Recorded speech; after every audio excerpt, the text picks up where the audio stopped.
Welcome to এডুটেক্স Niranjan YouTube channel. যে সকল প্রাথমিক বিদ্যালয়ের শিক্ষক শিক্ষিকারা কাউন্সেলিং এর জন্য আপার প্রাইমারির কাউন্সেলিং এর জন্য ডাক পেয়েছেন, তারা কাউন্সেলিং এর পূর্বে আপনার সংশ্লিষ্ট ডিপিএসসি থেকে একটা এনওসি নিয়ে নেবে। তার জন্য একটা প্রেয়ার করতে হবে। সেই এনওসিটা যদিও ডিপিএসসি দেবে, এনওসির ফরম্যাটটা কেমন হবে সেই নিয়ে আজকের ভিডিও। আমি গতকালকের ভিডিওতে বলেছিলাম আপনাদের যে এনওসির ফরম্যাট কেমন হবে।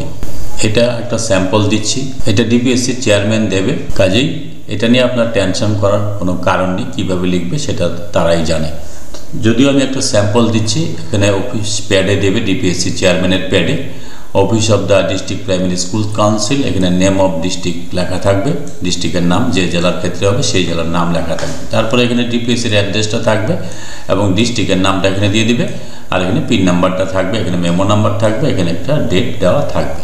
তারপর টু যাকে দেবে, to Shri Shrimati, name of teacher অর্থাৎ যিনি প্রাথমিক বিদ্যালয়ের শিক্ষক তার নামটা এখানে থাকবে, তার স্কুলের নামটা এখানে থাকবে, লাল কালি দিয়ে লেখা রয়েছে যেগুলো ব্র্যাকেটে সেখানে ফিল আপ করতে হবে। তারপরে তিনি কোন সার্কেলে কর্মরত আছেন সেই সার্কেলের নামটা লিখবে, আর নেম অফ ডিস্ট্রিক্টটা এখানে দিতে হবে। সাবজেক্ট কি?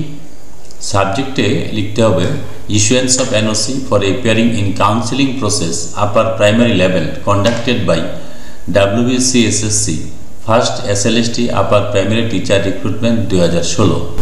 এটা হলো subject. This is to state that district primary school council, এখানে নেম অফ ডিস্ট্রিক্টটা লিখতে হবে, আলিপুরদুয়ার হলে আলিপুরদুয়ার, কোচবিহার হলে Coochbehar, has no objection for appearing in counseling process upper primary level conducted by WBCSSC first SLST for upper primary teacher recruitment 2016 in favor of Shri Shrimati.